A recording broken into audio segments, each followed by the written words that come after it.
दोस्तों, स्वागत है आपका आपके अपने यूट्यूब चैनल चुन्नू जी के सेंटर पर। मैं राकेश कुमार राय उप चुन्ना आपके लिए लेकर आया हूं किरण इंस्टीट्यूट ऑफ कैरियर एक्सीलेंस का बेहतरीन बुक, जो एसएससी सामान्य अध्ययन के लिए बहुत ही इम्पोर्टेंट है। तो चलिए स्टार्ट करते हैं। और इसमें टॉपिक वाइज और चैप्टर वाइज क्वेश्चन आंसर दिया हुआ है।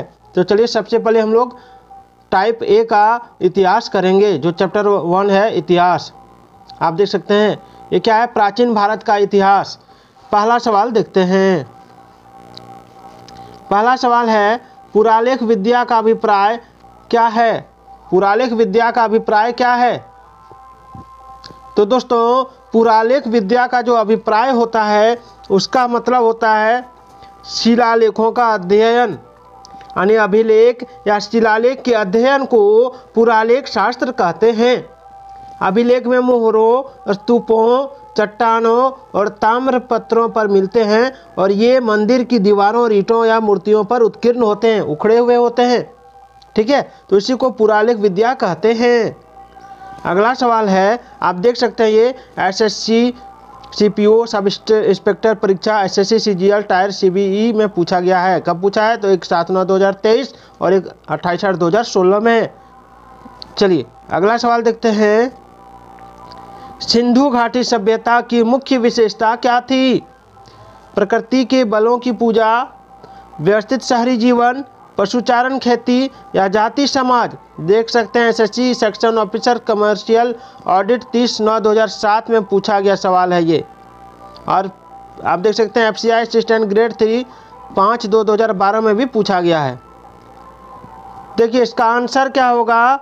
इसका आंसर होगा ऑप्शन 2, व्यवस्थित शहरी जीवन। हड़प्पा संस्कृति की विशेषता थी इसकी नगर योजना प्रणाली, यानी सिंधु घाटी यानी हड़प्पा संस्कृति, हड़प्पा सभ्यता। ठीक है, हड़प्पा और मोहनजोदड़ो दोनों नगरों के अपने अपने दुर्ग थे जहां शासक वर्ग का परिवार रहता था, और प्रत्येक नगर में दुर्ग के बाहर एक उससे निम्न स्तर का शहर था जहां ईंटों के मकानों में सामान्य लोग रहते थे और सड़कें एक दूसरे के समकोण बनाते हुए काटती थीं और नगर अनेक वर्गों में विभक्त थे। यहाँ बात सभी सिंधु वस्तुओं पर लागू थी, चाहे छोटी हो या बड़ी हो। चलिए आगे बढ़ते हैं। आगे है देवी माता की पूजा संबंधित है। देवी माता की पूजा किससे संबंधित है? आर्य सभ्यता के साथ, भूमध्य सागरीय सभ्यता के साथ, सिंधु घाटी सभ्यता के साथ, उत्तर वैदिक सभ्यता के साथ। तो देखिए इसका राइट आंसर होगा ऑप्शन 3, सिंधु घाटी सभ्यता के साथ। देवी माता की पूजा सिंधु घाटी सभ्यता से संबंधित थी। मोहनजोदड़ो से स्त्री की मूर्ति मिली है जिसे देवी कहा गया है। और हड़प्पा से एक मुद्रा पर ऊपर की ओर पैर तथा नीचे की ओर सिर किए हुए उस पर एक नारी का चित्र है, और चित्र में पैर फैले हुए हैं तथा गर्भ से एक पौधा निकल रहा है। चलिए आगे देखते हैं। आगे है मोहनजोदड़ो में सबसे बड़ा भवन कौन सा है? विशाल स्नानागार, धान्यागार, सस्तंभ हॉल या 2 मंजिला मकान। तो दोस्तों, मोहनजोदड़ो की सबसे बड़ी इमारत अन्नागार यानी अन्न कोठार या धान्यागार है, जिसकी जो लंबाई थी वो 45.71 मीटर लंबी और 15.23 मीटर चौड़ी थी। चलिए आगे बढ़ते हैं। निम्नलिखित विद्वानों में से हड़प्पा सभ्यता का सर्वप्रथम खोजकर्ता कौन था? आपका ऑप्शन है sir John Marshall, R D. Banerjee, A. Cunningham, Dayaram Sahni. तो इसका राइट आंसर होगा आपका ऑप्शन 4, दयाराम साहनी। चलिए, हड़प्पा सभ्यता का सर्वप्रथम खोजकर्ता कौन थे? दयाराम साहनी थे। और हड़प्पा मोंटगोमरी जिले में रावी नदी के तट पर स्थित है। ठीक है, और हड़प्पा की खुदाई सबसे पहले हुई, इसी कारण से इसे हड़प्पाई संस्कृति कहा जाता है। चलिए आगे बढ़ते हैं। अगला है, किस स्थान पर हड़प्पन समय के रथ की एक प्रतिमा प्राप्त हुई थी? किस स्थान पर हड़प्पन समय के रथ की एक प्रतिमा प्राप्त हुई थी? लोथल, बनावली, देमाबाद या कालीबंगा।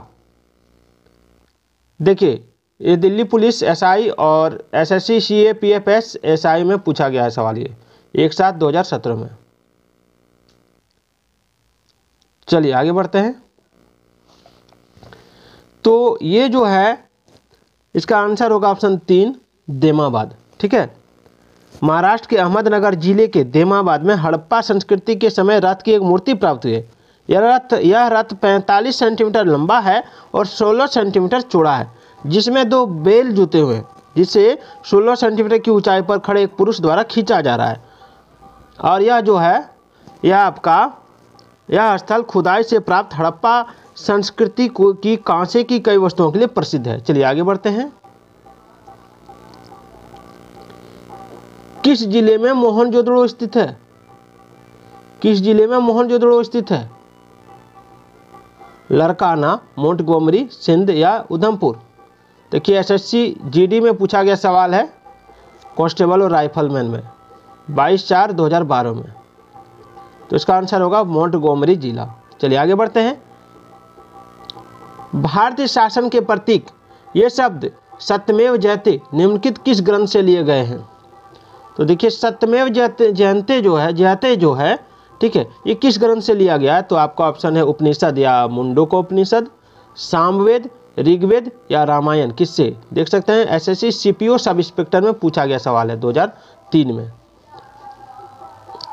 तो दोस्तों इसका जो राइट आंसर होगा वो क्या होगा? वो हो जाएगा ऑप्शन 1 उपनिषद से। चलिए आगे बढ़ते हैं। भारत में वर्ण व्यवस्था किस लिए बनाई गई थी? श्रमिक गतिहीनता के लिए, श्रम की गरिमा को मान्यता देने के लिए, या आर्थिक उत्थान के लिए, या व्यावसायिक श्रम विभाजन के लिए? तो देखिए इसका राइट आंसर जो होगा वो हो जाएगा ऑप्शन 4 व्यावसायिक श्रम विभाजन के लिए। भारत में वर्ण व्यवस्था व्यावसायिक श्रम विभाजन के लिए बनाई गई थी। ठीक है, याद रखिएगा। भारतीय संगीत का उद्गम किसमें खोजा जा सकता है? आपका ऑप्शन है ऋग्वेद की संहिता में, यजुर्वेद की संहिता में, सामवेद की संहिता में, या अथर्ववेद की संहिता में। किसमें? देखिए इसका आंसर होगा सामवेद की संहिता में। ठीक है, भारतीय संगीत का उद्गम सामवेद की संहिता में खोजा जा सकता है। चलिए आगे बढ़ता हूं। बहुत ही इंपॉर्टेंट टॉपिक लेके आया हूं दोस्तों आपके लिए। आपकी परीक्षा की तैयारी बेहतरीन हो ताकि आप अपने जीवन में सफल हो सकें। तो चलिए स्टार्ट करते हैं। आरंभिक वैदिक काल में वर्ण व्यवस्था आधारित थी। पहला शिक्षा पर, दूसरा जन्म पर, तीसरा व्यवसाय पर, चौथा प्रतिभा पर। तो दोस्तों मैं तो सफल नहीं हो सका, कोशिश किया मैंने, लेकिन मेरी किस्मत मुझे साथ नहीं दिया। हो सकता है मेरी मेहनत में कोई कमी हो, लेकिन मैं नहीं चाहता हूं कि आप लोग में कोई कमी आए, इसलिए मैं इस बुक को लेकर आया हूं और इस चैनल पर आपको एसएससी से रिलेटेड सारे क्वेश्चन आंसर मैं कराऊंगा। तो अगर आप चैनल पर नए हैं तो एक बार लाइक, शेयर और सब्सक्राइब जरूर कर लीजिएगा। चलिए स्टार्ट करते हैं। तो आरंभिक वैदिक काल में वर्ण व्यवस्था जो थी वो किस लिए थी? तो वो थी आपका व्यवसाय पर आधारित। ठीक है, व्यवसाय पर आधारित, यानी जिसका जो काम था उसी के काम के अनुसार उसको माना गया था। ठीक है, चलिए आगे बढ़ता हूँ। निम्नलिखित में से ऋग्वेद काल के दौरान किसकी जानकारी नहीं थी? इसको हटा देता हूँ। संयुक्त परिवार प्रणाली, कृषि, वर्ण व्यवस्था यानी जाति की, या विवाह प्रथा की? देखिए बड़ा ही इंपॉर्टेंट सवाल है। ऋग्वेदिक काल में वर्ण व्यवस्था जाति के रूप में नहीं थी, बल्कि व्यवसाय के आधार पर समाज का वर्गीकरण हुआ था। और उत्तर वैदिक काल में वर्ण व्यवस्था में जटिलता आ जाती है। इसका परिणाम यह हुआ कि वर्ण व्यवस्था का विकृत रूप जाति व्यवस्था या अस्तित्व में आ गई। याद रखिएगा। तो ये हो जाएगा ऑप्शन 3 वर्ण व्यवस्था। चलिए निम्नलिखित में से कौन सा अन्य मनुष्य द्वारा सबसे पहले प्रयोग होने वालों में से था? राई, गेहूं, जौ या जई? तो सबसे पहले जो अन्न को उगाया गया था उसको जौ यानी अव कहा जाता है। ठीक है, इसको कृषि के रूप में सबसे पहले प्रयोग किया गया था और हड़प्पा सभ्यता में जौ की 2 किस्मों की खेती की जाती थी। इसके अतिरिक्त कपास, खजूर का भी वर्णन है, याद रखिएगा। चलिए आगे बढ़ते हैं। और एक चीज याद रखिएगा कि ऋग्वेद में 33 बार, ठीक है, 33 बार कृषि का उल्लेख हुआ है और इसमें एक ही अनाज अव यानी जौ का उल्लेख मिलता है। चलिए आगे सूत्र निम्न में से किस वेद में है? सामवेद में, ऋग्वेद में, यजुर्वेद में या अथर्ववेद में? तो देखिए आगे सूत्र जो है ठीक है किस वेद में है? तो ये हो जाएगा आपका ऑप्शन 3 यजुर्वेद में। ठीक है, यजुर्वेद जो है ठीक है, अजु तथा सूत्रों का वेद में आगे के समय प्रपन्न के प्रयोजन के लिए कई मंत्र हैं और पालन किए जाने वाले नियम हैं। इसी वेद में पहली बार राजसूय और वाजपेयी जैसे दो राजकीय समारोह का उल्लेख हुआ है। ऋग्वेद एवं सामवेद के विपरीत यह वेद पद्य और गद्य दोनों में है, याद रखिएगा। और यह दो भाग में विभाजित है, कृष्ण यजुर्वेद और शुक्ल यजुर्वेद। चलिए आगे देखते हैं। जुरेसिक काल का माना गया पूरी तरह तैयार वृक्ष फॉसिल कहाँ पाया गया है? पिथौरागढ़, छत्तीसगढ़, रामगढ़ या बहादुरगढ़?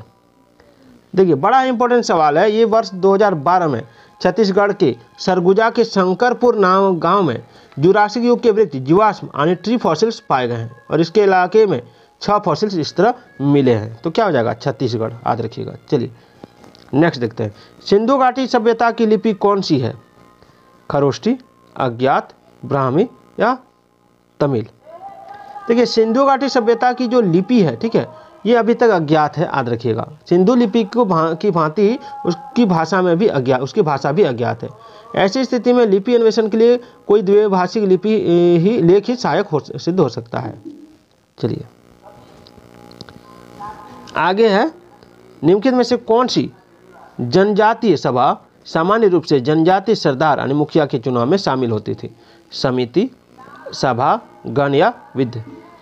तो देखिए इसका राइट आंसर क्या होगा? तो इसका राइट जो आंसर हो जाएगा वो हो जाएगा आपका ऑप्शन 1 समिति। ठीक है, तो दोस्तों आज का ये वीडियो आपको कैसा लगा कमेंट जरूर कीजिएगा। तो कल मैं फिर बहुत सारे प्रश्न लेकर आऊँगा, तो फिर मिलते हैं अगले वीडियो में। देख सकते हैं मेरे पास बहुत सारे प्रश्न हैं। जय हिंद, जय भारत।